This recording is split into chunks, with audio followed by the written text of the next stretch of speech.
Welcome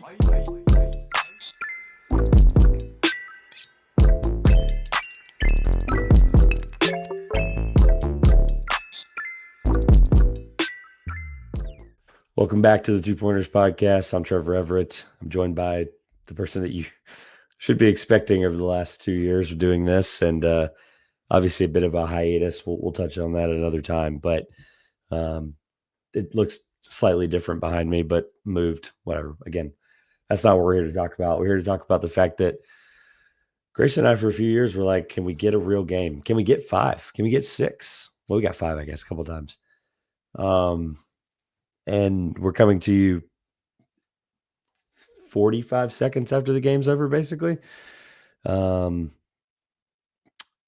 up. I got the Sabonis trade wrong. I'll be honest. Jeez. Oh, that's a block on first take in the morning. So yeah. I think we can drop any qualifier ahead of superstar for Halliburton. I mean, if you're hitting these shots in these spots and in uncharted waters for your franchise, I think you're a superstar. And I don't think that this game in particular is what cemented it, but I think the more eyes that we get on it, and he is up to the challenge seemingly each and every time. And now he's got a finals game winner to his name. I don't think that's a resume easily replicated by active players. And honestly, the way these shots are stacking up in these spots, I think he's putting himself in a pretty tight pantheon as far as playoff performers, and that ultimately is what dictates a good bit of your legacy anyway. So, yeah, as a very biased Thunder fan, just shades of game one against Denver. Dare team to come back. I don't think we hit a 3 the whole fourth quarter. Pacers had, I believe, half a dozen. So that's 18 points in aggregate right there. The turnover flood slowed to a trickle. 19 forced in the first half, which I'm sure is all kinds of records, both playoffs and honestly, I mean, you don't see that in games as bad as people want to say the regular season product is. But I think Pacers started taking care of the ball, started hitting threes. Toppin recovered from maybe the worst opening 5 minutes of a finals appearance ever. Came back taking care of the ball, hitting threes, really the epitome of what got Indiana back in the game. I think the lead hit 15, 2 minutes and change into the fourth. And then Yep. It all starts from there. Just, I don't know, like you said, it's been seconds, if not minutes, since this game went final. I waited over a decade to watch the Thunder in the finals again, led by a superstar that was driven by self-intrinsic factors and not fame and championships other guards can win for him. So not what as I was expecting, especially when I agreed to do this. So shout out to me for putting myself in that spot. And yeah, I mean, I didn't buy the steamroll talk, it's going to be 5, Indy gets lucky at home, that kind of situation. I said Thunder in 6 from the moment we knew the matchup, and we knew it for the better part of the last week where the Thunder weren't playing. Honestly, biggest overall takeaway is the odds of a Thunder home closeout are pretty slim now, because you think with the performance tonight and what went into it and how the Pacers seemingly won again. Ask the Bucks fans, ask the Knicks fans, like they're not surprised. It's just a whole new fan base getting introduced to the insanity of this Pacers run. So I guess I feel better about Thunder in 6, but also like this just sucks, like just to put it plainly. Yeah, they absolutely folded, let it get away. And the Pacers stole it in dramatic fashion, much like Denver did in game 1 2 rounds ago. I bring up the timing of this in good faith, I promise.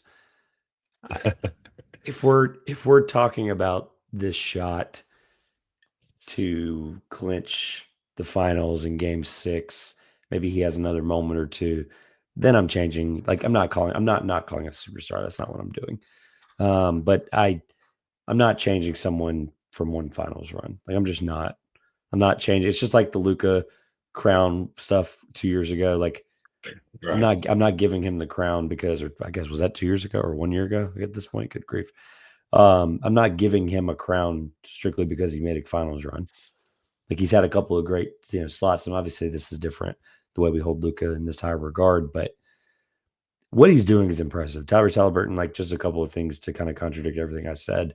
One of the last things I saw before I turned it off, come up here, and he's since 1997, he's tied with Reggie Miller for the most clutch shots, the second most clutch shots in the NBA periods and since 1997 in the I think it's in the playoffs. Um, the guy who's done the most, he's only 3 behind. His name's LeBron James.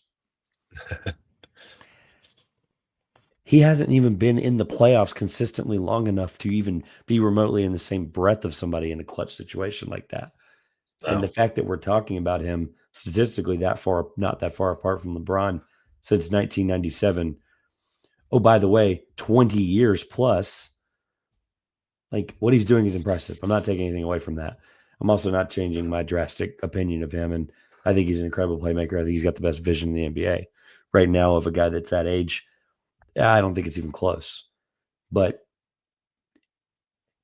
is my confidence meter for him to do this again and again and again? It's not zero. That's for sure. After now we've seen it 3 straight rounds against 3 different teams that play 3 different styles defensively. I I guess I would land the plane by kind of moving the conversation towards. I told you jokingly, like, and I was partly joking, but the third quarter I had a hand enough that I like was doing other things preparing for this. Like I wasn't remotely even thinking this was a conversation we were going to have. I thought it was. I had like questions for you prepared, like all kinds of stuff. Like it was all of it's gone, scrapped out the window, deleted, not even over here. Um, I I've watched basketball long enough. The stats in the eye test of this game don't match up at all. I understand that they won in rebounding and assists, and they basically were the better shooting team on paper by the end of the game. Uh, None of that makes any sense. Like it doesn't. That's not how this game played out whatsoever. And I hate to ask a question, but like, what keeps them in these games for so long? Like, I don't get it.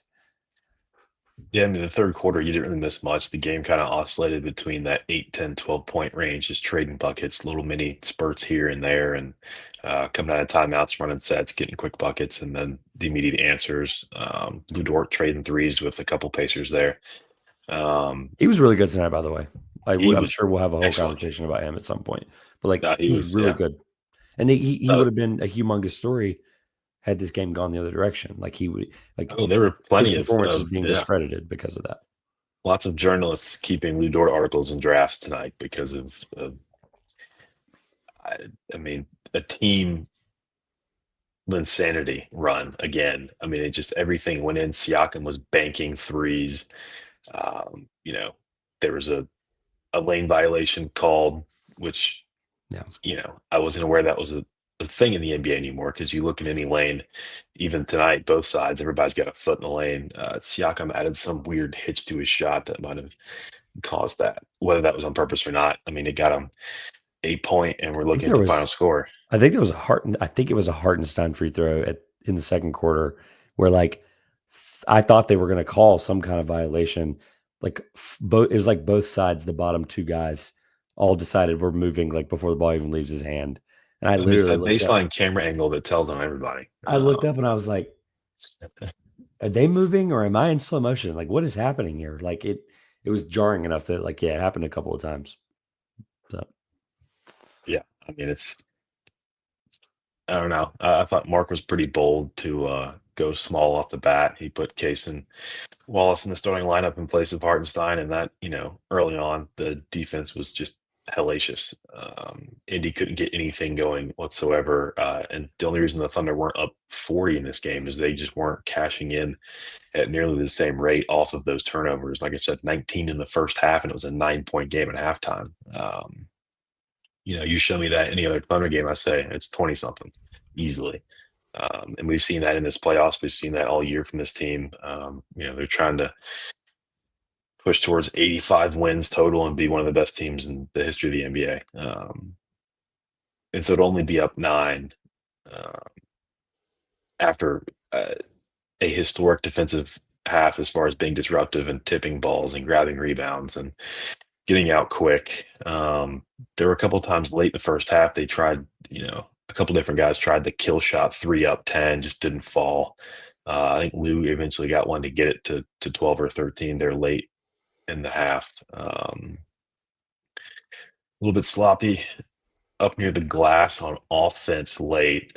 J-Dub had one. I think Chet blew one as well. I mean, I say blew like I could go out there and do that. But for the caliber of player that was doing it, you'd expect it to go in with their proximity and the access they had to the glass there. So That's fair. Just little things that in my mind as a fan, they stick. I'm like, okay, we're going to bookmark this, and I hope to rip up this bookmark. But then we're coming back to a 1-point game. It's like, all right, point here, point there, things like that. The Thunder did really well to get to the free throw line.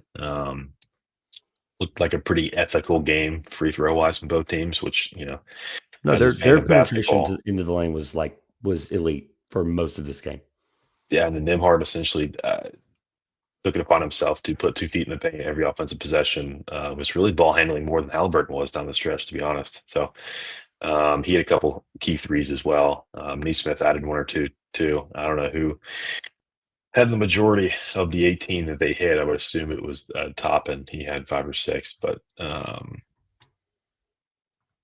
yeah, just can't do it. And the one kind of Achilles heel of the Thunder is they'll give you those outside fringe corner threes. And to the Pacers' credit, they lined them up and they hit them. And it was unlikely guys like Siakam, and then it was guys that Aaron Nesmith made a name for himself the rest of his life just 2 weeks ago. So the expected guys, the known evils, and then guys like Siakam who've been there before, has won a title. But somehow people just push to the side like it just, The broadcast brings it up plenty, but yes, it doesn't. The fact that this is a champion against, and right. I get that Katie went down in that finals, but like that was kind of like that Tatum injury. That series was decided, and then the injury followed that. And Siakam was the third best player in that finals. That's no discredit to anybody who probably deserves that conversation. But he's been great. 5 for 8, by the way. To your point, he was 5 for 8. Yeah, and he started 0 for 3, I think. I mean, he was maybe not 0 for 3. He was that first half of the first quarter. He was my favorite player because he was awful. He was airmailing passes. He was missing threes.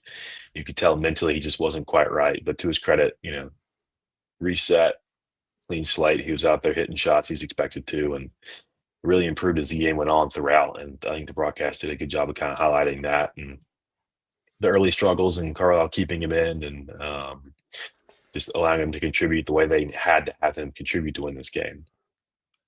His game from what he was at Dayton and just what you think of him as an athletic player. Yeah, I mean, obviously the 3-point shot for him has been stunning this playoffs run. 2 corner threes, 1 close enough to the corner we can call it a corner, 2 from the top of the key, and he had 1 dunk, and that was it. That was his whole night. Yeah, I mean that's if you show Rick Carlisle that, he's like, good, check, done. That's what we want from him. That's the thing. Like, you don't get that from him, they don't win this game. Like, it's that simple. No, that's how close 7 more this really was. Like that. Yeah, I mean, their only lead was the Halliburton shot with 0.3 left. That was their lead the entire game. That was it. It was 7-0 early, and it was Thunder by small to medium from there. Peaking at the 15 points, and then I myself was looking at that like, this game will not finish 15 points. And I didn't quite know how to feel about where it was going to go. But I just, having watched enough of the Pacers in this postseason, and, they've come back 2 or 3 times down 3 possessions inside a minute, and there's 8 minutes left. I did not think this was in the bag until obviously it wasn't. And I mean, if that Halliburton shot does miss, there's no one there to tip it in. That would have been it. So, did you have the same thought I had when he had the ball, by the way, with about 4 seconds left? Like, yeah, immediate flashbacks to other rounds, and like, it was in. Yeah, Yeah, I mean, it didn't do the service of bouncing 7 feet vertically and dropping back in. That would have I would have probably called in sick to this if he had done that again. But no, I mean, Then it it was gets his really ball, voodoo. That happens twice in a single run, much less in a right? couple I of mean, years. Yeah, yeah, I'm with you. and who better to do it against than the Thunder? So, but his shot, his ball, took it down with authority and found a spot and hit it. And yeah, I'm really hoping that's going to be a footnote in this series, not the start of a historic upset based on the expectations Las Vegas set out for this Thunder team is minus 700 to minus 750 series favorites. Haven't seen a line like that in a decade almost. I think one of those KD Warriors teams that kind of blew through LeBron and the merry band of Cavs was like a minus 1100 on the series, and they looked it. So I don't know. I mean, we saw in Game One in the Denver series, Mark got a lot of scrutiny for fouling up three a couple times. Once There's always below the scrutiny free when it throw doesn't work. line. There's always scrutiny when it doesn't work, though. But Right. when it And works, now, when it now works, I can see it now. Kendrick Perkins, why the hell is Isaiah Hartenstein not in the game? And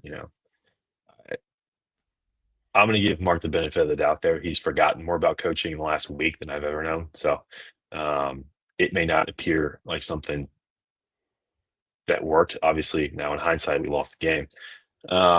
I thought early it worked. I thought they were quicker. Hardenstein is great for what we have him in there for. He did completely just airmail a floater, which makes me always physically cringe because I don't understand how that's his go-to as good of a player as he is. And I had flashbacks from Denver when he was throwing them, just not even within a basket of the basket. And he did it again late tonight, mixed in that just horror show of late shots. And I thought the Shea jumper off contact was essentially what you want out of your MVP, approaching 40 points. That's his shot to take. I thought J-Dub on the wing was there for three, but in that situation, I have no problem with the MVP taking that shot. I thought he came in at an interesting time in the fourth. I don't know. I don't have exact numbers on how far that early fourth spell usually is for Shea, but I felt like, there was an uneasiness in the building, and this was like, all right, this is that comeback team, and they're right in that danger zone. And I think it was into the second, third of the fourth quarter, or in English, about 4 minutes in the fourth quarter. I think he and Chet were sitting on a scorer's table waiting to come back in, and something that happened that caused Mark to call timeout and get him the game anyway. So, that just made they subbed in at 7:44. kind of a timeout, I Out think. of the timeout. Yep. Because I was sitting there wondering as it ticked to 8 and below 8, I'm like, all right, like it does take a dead ball to get him in the game. I mean, we saw that the Knicks had that one game where they had Brunson and I think it was Hart just sitting on the scorer's table helpless as precious seconds ticked off. But that's pretty in the weeds as far as coaching things. I thought were interesting. Again, there would be a lot said about the Casey Wallet's minutes and how he looked today, and he's never one out there for offense, but when Chet's putting up 6 points and Jalen Williams is struggling, with the volume shooting, I think that Lou Dort was incredible trying to add a secondary source of points outside of Shea, because J Dub had it and he didn't, and he had it and he didn't, and that's evidenced by the almost tour date he had from the field. But if somebody's going to try and shoot their way out of it, I'd rather it be J Dub than anybody else not named Shea, to be honest with you. I like the intent of Wallace playing there, though. The Oh, idea I is did too. I loved it's it. the neutralization of Nembhard, and that's Right. Nembhard's been super, super effective on both sides of the ball. Even if he's not necessarily shooting, he's one of those guys that I just can't. I know at all times when he's on the floor Oh, because it he's was true either tonight. gesturing, It really like was. his hands in Shea's chest a couple of times. Like those guys know Yeah. each other. I get that little hand chippy stuff's going Right. to happen, but like the way he uses his body, his chest, and his hands on guys, and he knows he can get away with it. Those kind of guys are really dangerous. Yeah, that stretch you're talking about where they subbed out, and Carlisle, by the way, too. Like talking about some of the nitty gritty coaching stuff. Like they mentioned on the broadcast, it's always funny when they do this. Talking about hockey on a basketball broadcast, it feels like it always Yeah. happens late in the season like this. But they did a 5-for-5 sub. They just completely did a line Right. change, and it was one of the more effective subs that Carlisle had done in that stretch. Um, I didn't love taking Caruso out in that stretch, but when you're putting Dort, Chet, and Shea Right. back in at that 7:44, I mean, you can argue back and forth there, but then the Pacers hit a couple of threes right after that. So the bank one, the Miles Turner one was the one that not long after that substitution. So Or Turner, not Siakam, my bad. Yeah. Right. I don't look. I say this partly as satire, but also like Neesmith. I don't know if these guys are on the same playing field. I think this guy that I'm about to say is a little bit better than this. But as soon as that Neesmith three went in with like 2:30 left, full blown PJ Washington flashbacks, like Oh yeah. No, I mean complete A to he B. is as unknown now. The game where he had the 6 threes in what felt like 90 seconds might make him a little more notorious than PJ was, but PJ was an afterthought in Charlotte. Got dealt at the deadline, and that's one of those trades where only a couple of people aggregate it. I'm like, this is interesting. All right, that's fine. Um, but that is really what it felt like it was. It was the guy out of nowhere shooting from where he rarely does, and obviously Neesmith is more inclined to shoot and make threes than PJ ever was. I don't think PJ's hit 5 threes since that day. So that's I think it's more about the gravity. I think it's more about the gravity of okay, that shot goes in that situation at that time. it's all downhill from there from them. Yeah. Yeah, that Uh, was my main point. Was like it went in, and I immediately was like, okay, all right, the whole mood of this entire show just changed, and I just started typing new things out, and I started reshaping some of the thought process. Um, I don't want that's to a keep burying on the negative, but like I do want to talk about something I think is really interesting that happened in the first half. That you mentioned the struggles of Jalen in the first or in the second, just in general. I eventually want to flip this as a hey, ultimately you're a fan, and we want to talk about that. And I want to talk about. I ask you after each game, no matter who's playing in the finals. I've always asked you this: is like, okay, what does blank team need to do to win game two, or is it as simple as the turn? I mean, you're not forcing 24 turnovers again. You probably could. Like if no. of any team in the league right now that could, it's the Thunder. You're not going to do that again. There's going to be adjustment, but I don't. I just you Jalen's second shot of the game was with a minute and a half left in the first half. That happens, they Yeah, don't win the series. That keeps happening. There's it nothing. can't. There's nothing. There's no coaching that fixes that. Like he's got to be more aggressive. I think it's an aggressiveness thing. I don't think he's driving to the rim enough. I think he's taking those wing threes that he really, when they go in, they look really awesome. But man, he was a top 15 player this year. He was an All NBA player, and you have to be bigger in these moments. And I get some guys like they did those little mic'd up moments or whatever. And I'm with you, by the way. The text that we exchanged earlier about mid game interviews, cut them off, done. Oh, get the Finals, hell, get it out. done. It's awful. No, I none don't more. care. I do like the mic'd up things though of guys that have never been in the finals. I've always enjoyed that. Yes, And that I'm all for. Halliburton openly admitted 5 minutes in, the best player on the floor at most of points of the game, said, "Hey, yeah, it took me a few minutes. I had to get my legs back. I had to shake it out. I Yeah. had to kind of get the nervous energy out. And I expect that from Jalen after 5 minutes. And his second shot can't be with a minute and a half left in the first half. It absolutely can't happen.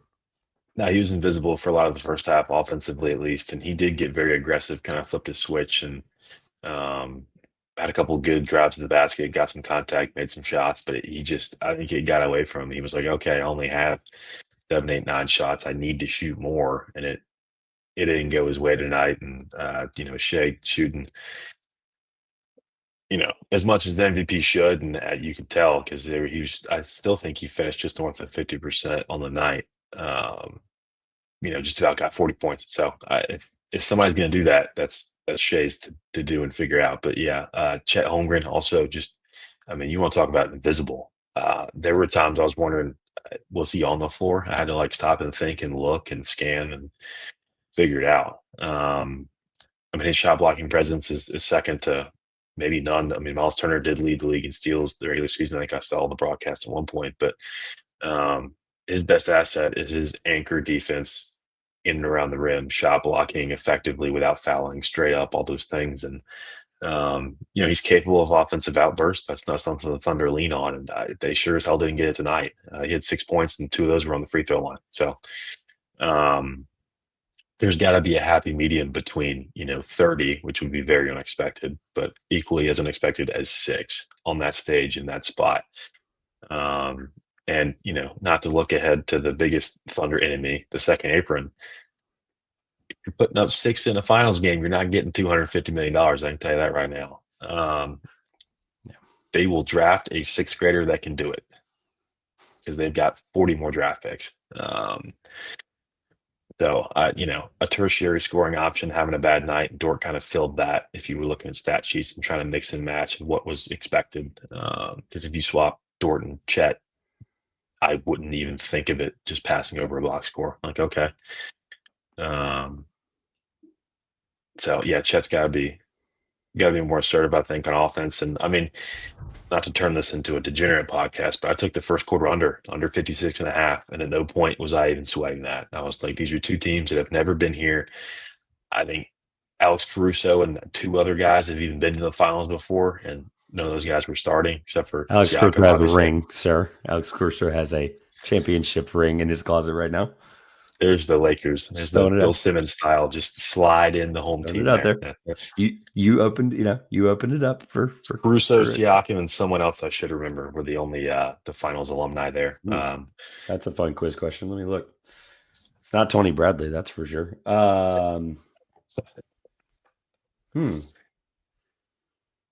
Who is it? Am I blind? I heard 3 on the broadcast. So we're doing this now. Hold on. What's your point? Right. I'm eliminating 8 people on your roster that have not left your roster since they've been drafted. So that helps. 8. You could do a lot more than 8. Yeah, that's true. All right, you keep going. I'm gonna figure it out. I thought that it was a pretty high line. These are 2 teams famous for high scoring, and they showed that throughout the playoffs. But these are also 2 teams that play frantic, disruptive defense, and they really do not let you get into what you want to get into. They don't want you to let you find your spots. The Pacers had a lot of full court pressure tonight. I think that definitely had an impact on the offense as a whole. The Thunder were able to run, and especially the success rate at that. Thunder shooting just south of 40% from the field. That's not going to get it done, even in a home playoff environment. One of the best, if not the best in the NBA, I would contend. And so they've really got to watch this tape, burn it. We do get that extra day now, so they're not playing again until Sunday at 8. So staying home cooking throughout the weekend, and then they've got to get right, and they've got to knock this series. I keep going back to the Denver series because honestly, I was of the opinion, and I haven't quite swayed off it yet, that that's the best team they've played all playoffs, including Indiana. So obviously plenty of room for Indiana to make me eat crow on that and reevaluate that take. But I will say Rick Carlisle is by far, bar none, the best coach they've faced all playoffs. And this is one of the first times where I think that, he's one of the more underappreciated guys in coaching spheres. He hasn't been in Indiana for too long, but he's been in Dallas. He's won a championship there, and he's been there. And Mark, as good as he is, coach of the year to his name, has never been here. And so I don't know if the Jedi mind tricks with Casey Wallace 20 minutes before tip-off quite worked in hindsight with, dictating success by the victor of the game. But I think that coaching-wise, this is the most formidable opponent that the Thunder have had. And I think, the Pacers,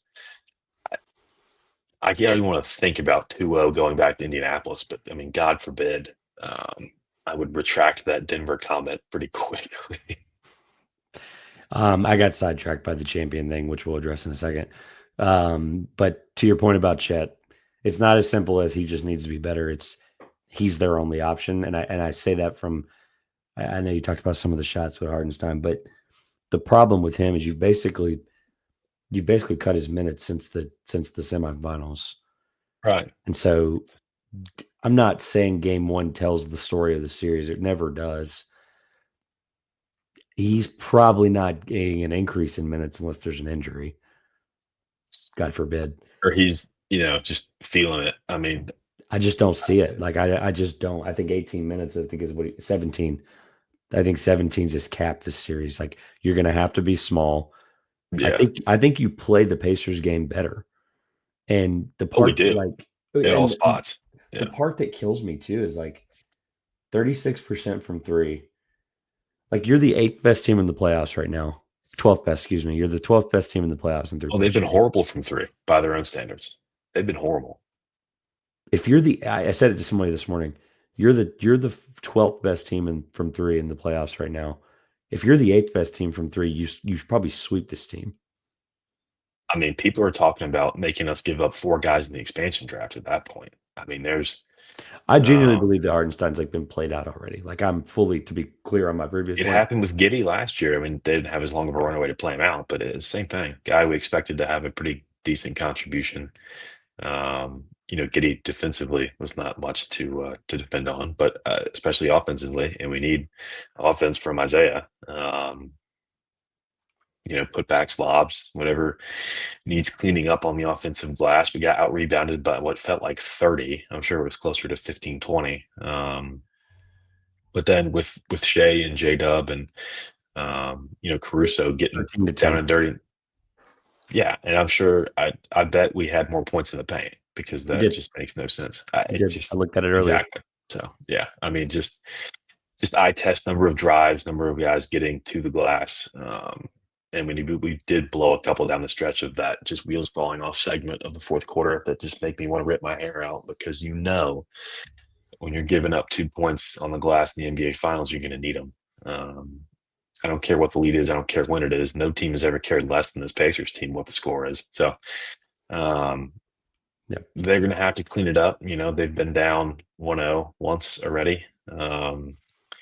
And like I said, I still contend that Denver's the best team we played, Pacers included. But obviously, if these games keep playing like this, and especially coming up not the Thunder's way, then I think that's going to be something that changes pretty quick. And I know you sent that thing to Joel mid euphoric celebration for him about all the things that precipitated this Pacers appearance. But I mean, I think at the end of the day, I thought they would beat the Knicks in the series. I just thought that, Tibbs, may his coaching career rest in peace, playing a 4.5-man rotation for 6 months would come back to bite him. And I think that they essentially reached their ceiling with that. So, the Pacers coming out of what was set up as a pretty even series at the onset. I'm not terribly surprised that they find themselves here and then watching I mean, if they had one of the comebacks this postseason that they've had, I'd be worried. And they've had what feels like 7. So this is a team that will not give up. I mean, Giannis watched a 7-point lead vanish in 30 seconds twice. The Knicks thought they had him beat in game 1 a couple other times. Didn't happen. And he's, out there chasing LeBron with like 600 less playoff games played for these clutch shots. And, Grant Hill, one of the most famous Pacers ever, and especially for Knicks fans. That's rare air, and he's just getting started to your point because he's been stuck in Sacramento and before very recently stuck in Indianapolis. So I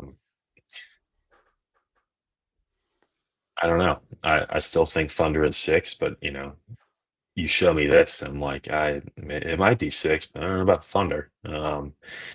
Hoping that's an overreaction I can laugh about in a week and a half, and it's 3-1 or 3-2 or something like that. But for right now, best way to lose a series is give up home court. So that is what they did tonight, and we'll see if more extra rest benefits the Thunder or not. They hadn't played in 7 days, and that was something I don't love. But obviously, the NBA Finals is something set in stone, rock solid. Even if the Pacers had advanced in 6, or excuse me, in 5, they weren't going to move the dates. The Pacers would have had, I think, 5 days off if they wrapped it up then. Yeah.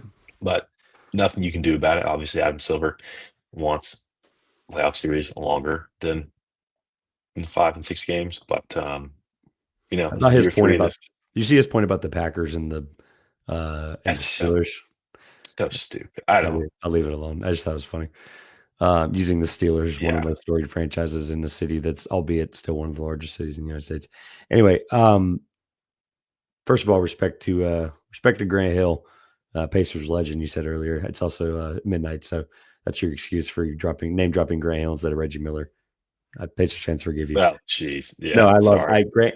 Grant is one of the guys, believe it or not, like people always talk about like the Derrick Rose like being the number one like guy we could redo a career. For me, Hmm. it's Grant Hill. I would 1,000. I know he's a dude guy, but like my God, they were like he was the first real like this guy could really be handed the torch like for Yeah, real. And Detroit we might be talking about Detroit completely differently as a franchise right now. Like 2004 obviously would have never happened if he took off sure. and did what he was doing, but like Right. we don't have time for the Grant Hill aside. Um, but respect to Grant Hill. So I guess the question is simple. Like if Hartenstein's gone, like let's just talk the rotation out because it's the same question I ask every time: is how did it's not without looking 6, 7 down the road, 4, 5. 4 is irrelevant. Sorry. Um, is it as simple as fixing the rotation? Is it as simple as do you play Wiggins more? Do you play Joe more? I thought Joe was actually really good. I know he only He made an impact. He was pretty good. He was out there hitting twos. That's when you know he's having a good night. but 2 of 3 to just be impact. Like he took that screen, or he took that charge too. Like just Right. those little things. But is Flipping that something you can exploit? Because ultimately, flipping it's a game of possessions. Yeah. exploits. I just don't. I'm just not sure Hartenstein's minutes are something. Again, I love the comment. You use it all the time. Like especially in these settings. Like Dagnall's. I'm not worried about him in the slightest figuring this out. I'm not. No. Like he's forgotten more about coaching in the last 45 seconds than we've learned in our lives combined. Like that is completely Yeah. 1000% true. But you have a real problem when Alex Caruso is going to be probably seeing a minutes bump here from 28 minutes. Right. He's And that's the probably whole playing thing is 24, from 28, which I'm sure was north of what Chet logged tonight. So I think that's 23. yeah. So I'm watching, Caruso on centers again, which works, but Works. also like It's work. that's You just a said it. You said comically it right there. It that's worked. just comically to look at. And I I don't know how many fouls Caruso ended up with, but that six number gets a lot smaller when you're giving up 80 pounds and 6 inches. So He had 5.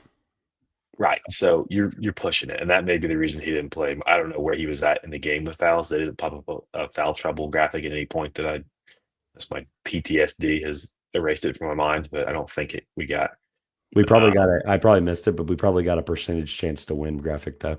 Everyone's favorite. We probably got one of those. We probably I got one of hate those. those now. Yeah.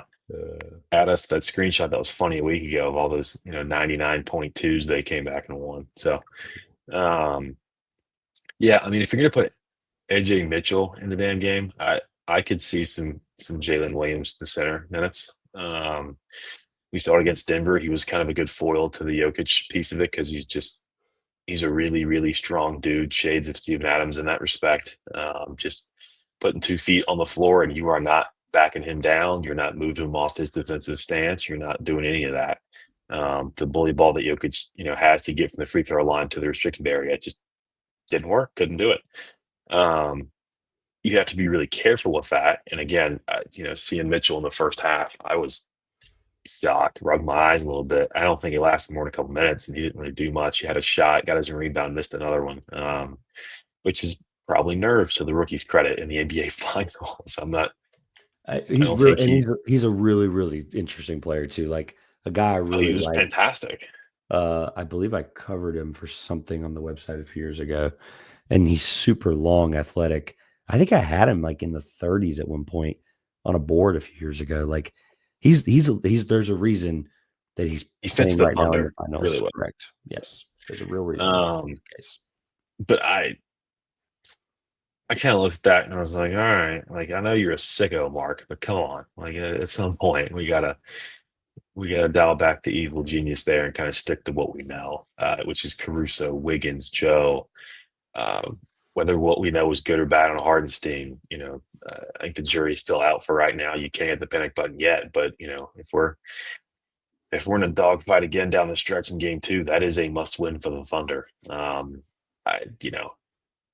Whatever you think of the Pacers beating them 4 out of 6 is going to be tough, especially when you were, expected to dispatch them in less than that going the other way. So, yeah, game two, I think is a must win at home as it was. I keep going back to that Denver series because that was an absolute war that they fought, but it didn't have to be.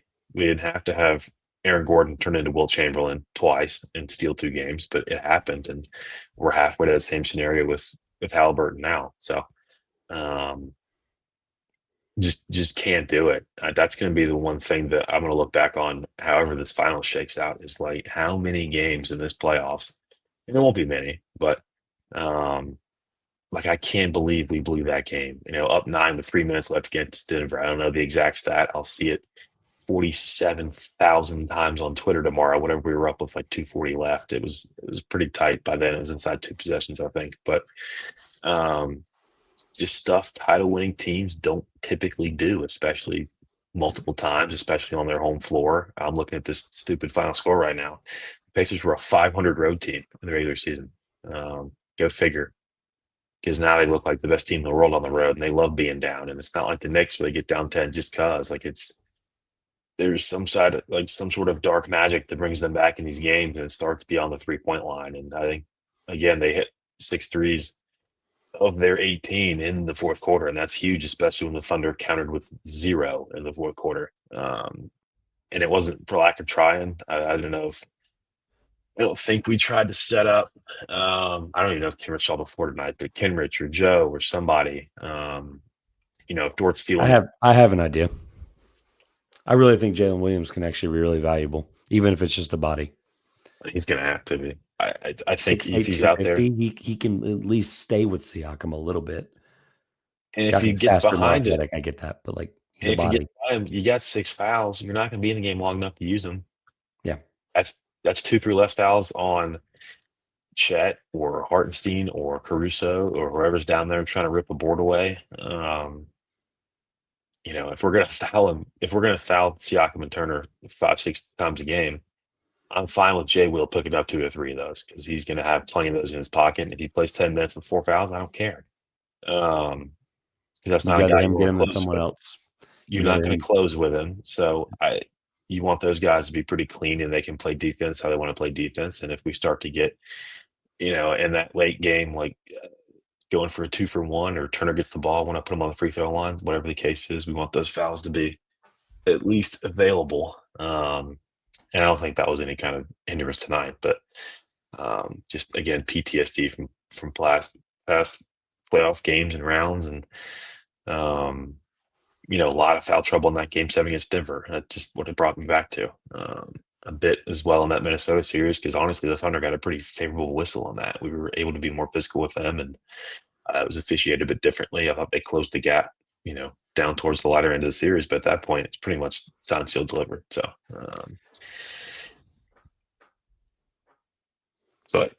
I've said this many times. I think, especially after last year, and then especially even the year before, and how that team went 40-42.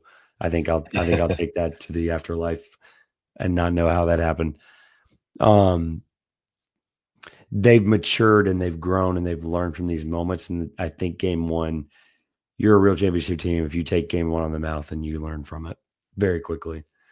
Now the gap in the game, like I actually think that might be a small like mental thing that they have to get over. It's like, okay, we turn around and play, a day late or 48 hours later, whatever the hockey schedule, right. which I actually prefer, by the way. But I think I'll be really interested to see how quickly because they just came out like on the pedal in game 1, even with the jitters, even with like it still felt like they were on top of it it. was 7-0, 2 minutes They in, were in and that control of was everything. They were in control of everything for the first 12 minutes. I thought when that game went, like when I moved to a different TV in a different room at that change of the first quarter, I was like, the Pacers have no chance. Like I literally multiple times throughout this game was like, which I get is silly. I'm aware, but this team, I think if they can learn and really show that they learned from their mistake, I think not that I think anything wrong down the stretch. I think the Pacers have just reached this point of they're more comfortable in those spots. They just really are. I don't know. You don't always have to be better. If you think you're better, that's about as dangerous. And if you're throwing up shots and you think they're going in, they're going in because you've done it 6, 7 times already. That's a pretty tough thing to curtail, and especially like I said, the one Achilles heel for the Thunder has been those corner threes that we've given to players that statistically should not make them. But I mean, we learned it with PJ, we learned it with Aaron Gordon. We're going to learn it with probably somebody else. It takes one guy on one night to have in his head he should make it, and then you're in a lot of trouble. So, um, I just think they'll be all right. self-inflicted I for do. sure. I think they'll be all right, and I think I'm looking. Game 2 will be. I mentioned how impressive their rim pressure was today. It was impressive, but it ultimately, obviously, I felt like there were some points where like they could tell Indiana was getting hot from three, and they felt like they almost had to keep up. That very young Yeah. team mistake, it really did, and I don't think that's very characteristic of them. And so, if guys can be more aggressive getting to the rim, I know you have guys that ultimately want to be the 3-point shooter in those situations, but guys Yeah. just need to be confident, get to the rim. I think you're going to be fine in game 2. I really do. NBA champion Thomas Bryant, by the way. Didn't Oh think I God. forgot. Well, that's on you. Yeah. Didn't think I forgot that one. I held on to that for the last 20 minutes. Uh, NBA champion Thomas Bryant. that's more minutes than he got in that whole series. But yeah, Yeah, he's also turned into prime Clay Thompson from the corners too. that was lovely to watch. That was my last tweet before tonight. Was in their last 4 days ago for their last game. He hit those like 3 threes in the fourth quarter in the corners, and I was like, Thomas Bryant is now prime Clay Thompson. I've learned. I think he had Yeah, one or two tonight. I remember it vividly one. I don't he know had one in about the corner, another and he does the same celebration every time, and it makes me laugh. And then now, you know what? I'm not laughing anymore. He's an NBA champion. Was that on the back, shoulders, head, knees, and toes of Jokic? Yeah, of course it was. But right. 2023, here we are. Look, MVP, defense, multiple defensive players, multiple All NBA team players, Coach of the Year. I still think this team has a chance to be one of the best teams of all time. I still believe that because they're one of the youngest teams to have ever done this potentially, and I don't think you should be worried. I think you should be optimistically nervous. I think is the best characteristic I would say after game 1. I think I'm decided. I felt worse after Denver because I had just you got the best player in the world on the other side, and you just Thank you. know you I was gonna say can't it's very lose obvious games like why. that. Yeah. And Halliburton is certainly top 15, approaching top 10, depending on how far you want to move guys based on the limited scope of the postseason. But he is not Jokic, and there is not a Jokic on this floor other than the guy that maybe the only guy who sniffs him is the guy that won MVP, and he had about 40 tonight, and And he's on it was your in a side. loss. So Right, and it deep was breath, it was in a loss. So yeah, and this stupid extra day, I get to sit and watch. First Take ask if we should trade Chet for Kevin Durant for 2 hours in the morning. So can't wait for that. But that's what you get when you lose games like this, and they'll come back Sunday and hopefully respond in the same way they did against Denver, and come out, reassert yourselves as the better team, and take care of home court. And yeah, I don't know how to feel about going to Indy. I mean, regular season is the regular season. It means nothing, and then you factor in Chet didn't play either game, it means even less. And then I think the latest matchup was March, so I mean that amounts to just about what it sounds like. Not a You whole guys lot. throttled them in March, by the way. Like you I remember absolutely watching that throttled game them. because I was like, okay, Indy's a good team. They were pretty hot then, kind of starting that ascension to a series contender in the East, and I was like, I don't know, we might drop this one. Like it's a good spot in the schedule for a loss if we were going to have one, and I think we beat them by 30. That's bad. You throttled them. It was a game I expected to watch all 4 quarters of, and I think I checked out with. It was, I mean, about when the usual suspects checked out for the night. I was like, all right, well, pleasantly surprised. That's cool. Never thought for a second I'd be watching them in early June. Run it back, but yeah, it's strange how the regular season can be sometimes. I won't make you give official prediction, but I've made it very clear. I think you'll be fine in game 2. I don't know how the next couple games, maybe 5, maybe 6, maybe 7. I don't know. I don't know how it's going to go. So I'm going to ask you this now. I know it's late, and then we'll get out of here. I can't speak for these guys contractually, financially, where they are in their life, but do you kind of wish? We think a lot alike on this stuff. Do you kind of wish NBA inside the NBA was just done after this year? No, no. Okay, I all right. I went back and forth a if couple times. I don't if know yet. ESPN was ever gonna not ruin something and not put a horrid project on TV, like whatever Sports Center is now, um, it would be this one. The job's already done. The show's already done. Just bring over the staff, put them in a room, and do Pay them and nothing. let them do Don't it. touch anything. Yeah. And if Chuck says something bad about the network that's 85% of the time true, tough. You're going to get 10 million views on social media over it, and you're going to make enough money to wipe your tears away. It's fine. Just don't mess it up. I'm cautiously optimistic because basically they let Pat do whatever he wants, and his show is almost Uh, identical to what it was on YouTube 5 years ago. It's almost identical. yeah, but there's something to be said of a show that airs in medical office waiting rooms at noon and something that airs in prime time, and you're pushing, Stephen A. Smith around and SVP around. I think it's a little different. It's one of those, if a Pat Uh, McAfee F-bomb drops in the forest and no one's there, like, I mean, he his does social do media great team will numbers. find it. That's for He sure. does have good numbers. He has a great loyal audience, and that's what's got him to a platform like ESPN. But that's apples and oranges if I've ever heard it. But I understand what you're saying as far as like creative freedom is what we'll call it. Yeah, that's a great way to put it. I And think. so I think, hopefully that has set the stage for some of ESPN's hands-off behavior with talent. And I think McAfee's done great in his young career, but he's nowhere Near what these even guys are. close to the Yeah. level of, I mean, this is one of the more iconic sports programs ever. It's been running for decades. And unfortunately, just There truly has nothing ever been like it before, and there probably never will be again. there won't be again. It's that unique. I'm with you. There just won't. I don't see how you amass that talent and get that lucky with that level of just cohesion and guys staying loyal to the network and look where that got them. But again, I think that just sticking together with that four and do I want to vomit when I see Draymond up there? Sure, but that's just me being a Thunder fan. I think that Draymond does have a future in broadcasting, and I think LeBron will certainly make a pretty decent foray into it. And so, there will be a next generation because I, Shaq and Kenny and Chuck and EJ, they won't be there to do it forever. But for now, while we have all four of them, just don't touch it. Don't do anything. The only way you mess it up is if you start to think, how can I make this more like ESPN and not keep it exactly the same it is? Don't change the spirit of it. Don't change anything. Again, if they trash ESPN, who cares? I mean, it's $1 billion company. I don't understand. I, The I'd rather be notorious. mouse's checks will still clear. Yeah, nobody's going out of business over there. I promise you. It is, again, it's all they have to do is do nothing. That's it. That's Yeah, all. Again, I I've mean, changed my mind 3 or 4 times. I was just curious where you if landed on Pat it. McAfee can be asking Ian Rappaport about a just insane fake story from some Ole Miss sorority or whatever that garbage was for 25 minutes, I hope he gets sued into oblivion for that. But if that's allowed over there at 1:30 Eastern when no one cares, I think we can let Chuck say some mean things about ESPN at midnight. I don't. If you're going to let one go, they really better just let this be a complete unadulterated version of Inside the NBA, which is the reason that they're where they are right now. I'm totally ripping this off from Pardon My Take, and I don't care.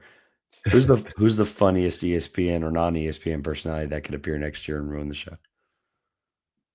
Oh, the funniest. I'm assuming you've seen the Mina Kimes stuff with all that. I'm sure you've Yeah, seen yeah, it. yeah. Yeah. No, that's Again, I'm totally stealing this. I'm curious what you think. It's funny. I think, and it's a terrible answer Because remember, entertainment by the way, wise, but before you say, remember, I thought about this earlier. Sorry, I forgot to include this. yeah, They don't get a month and a half off because of March Madness anymore. no, they don't. So this person is going to just be on the set for when Shaq gets the flu in February. Like, so I really think, and they would never do it, but if they tried to put viral with viral and stick Pat McAfee on there, okay, we were thinking the same thing. That's funny. All right, yeah. one, I just would, it's like a train wreck. You have to watch it, right? Like you have to. Perkins would be pretty bad. It'd be Perkins, bad. Perkins is going to tell everybody that he won an MVP in Oklahoma City by the time he's every time he brings it up, he's a great role player. He was a key piece of the team. It's like we all watched you. No, you weren't. It's funny to watch Durant kind of quote tweet that and gently like hold his hand like, hey, no, this is not true. Like we Hold all his watched. hand Serge is so Ibaka funny. It's so tweeted, true I've though. never seen a Serge Ibaka tweet organic on my timeline. He's responding to that just like crying, laughing. It's just like some guys you just can't help. I think Perkins would actually be a realistic answer. I don't think they'd be ever not that Agatha's incapable, but just that does not mix. That's oil and water for sure. I The think Stephen A. crossover with Smith. Booger, I think the crossover with Booger McFarland would be really awesome. I genuinely believe that. There's not many reasons I won't watch a football game. He's one of them. So if they can just not do that, I'd be grateful. I think Stephen A. Smith will genuinely probably end up on that set somehow. He's already made the phone call, 1,000%. Yeah, I don't think that will go well because I think he has an area of authority that he's earned at ESPN, and there's 4 guys who don't care, and one's out, and there's still 3 guys there. That's 3-on-1, and he's going to try and take it over and make it the Stephen A. Smith show. Featuring Shaq, Kenny, and whoever. And I just don't think you would get the same quality of interactions, the organic stuff, the actual funny stuff. And I think that's the most likely one is Stephen A. Smith, just because there's levels to this. They're not just going to throw anybody in there. And I know that TNT mixes it up pretty weird midweek, and I think they do a good job for what they've got at their disposal, but ESPN's got a lot more faces and a lot more people, and Stephen A. Smith is making more than half the players on the court tonight, so I think that's got to be taken into account too. That's not just money to forget what team Hunter Henry's on. He's got a presence, and he's going to want, to your point, to rest that presence front and center with the big attraction, and that's going to be inside the NBA. They better not change the name. I don't care what they have to pay for that. But hey, for Stephen A. General Hospital, it pays the bills and gets you the authority. Yeah, he laid there dead. I mean, that's not. That's going to get aggregated a lot more if he's up there just completely bombing on jokes for 20 minutes trying to fill in.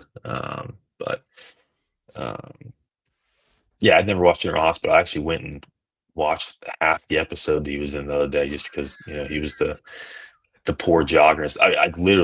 I was like, I don't know what network this is on. I'm sure this is episode 7,042. I know nothing, but I was like, I wonder what the actual appearance was. And he's done it before, and I've seen the 30-second kind of clips, but it was a soap opera. I'll put it that way. I've not returned to watch any more of it, and I probably won't. And if he's the lead character for a month, it would take me another 2 months to probably realize it. So, man, the reaction I would have given though, if I was when I'm thinking back to when I was a kid, this is how it's past midnight. We're talking about this. The reaction I would have given if I was, 10 years old watching those shows with my grandmother, and next thing you know, an ESPN personality popped up on there laying in a coffin like he was, and the reaction I'd have given would not have been appropriate for a grandmother. I can tell you that. No. I'd be just as shocked as anyone else. All right, enjoy this time, even if it's 4 games, I keep saying 4 games. Sorry, even if it's 5. We want more content. We want to be able to do this for a few more games. I'm good with 5 for the sake I've of your shifted. Health I'm and good well-being. with 5 now. Yeah, 5 is good. At the end of the day, enjoy this, because some of us don't care about baseball anymore, and this is all we have left. Free agency is not going to be anything this year. The draft's going to be fun, but let's enjoy this while we have it. My God, basketball, the drought now is really it's actually a pretty long drought, and I don't know. We'll figure it out. Got a lot of fun stuff going on around here. These are great as always. This will be out. We're recording this in the wee hours of June 6th now, and so this will be out when it's out on June 6th. But glad to be back. March hiatus, the house, this will not look like this. This too full. There's too much crud. But neither here nor there. It's been really fun. Sorry about game 1. We'll get it figured out. I think you guys will come back. Like I said, I think you'll get it figured out. But we want good games. That was ultimately what we got tonight. So even at the expense of your health and well-being. On behalf of Grayson, this has been the 2-Pointers Podcast. I'm Trevor Everett, and almost an hour in, we will see you after game 2.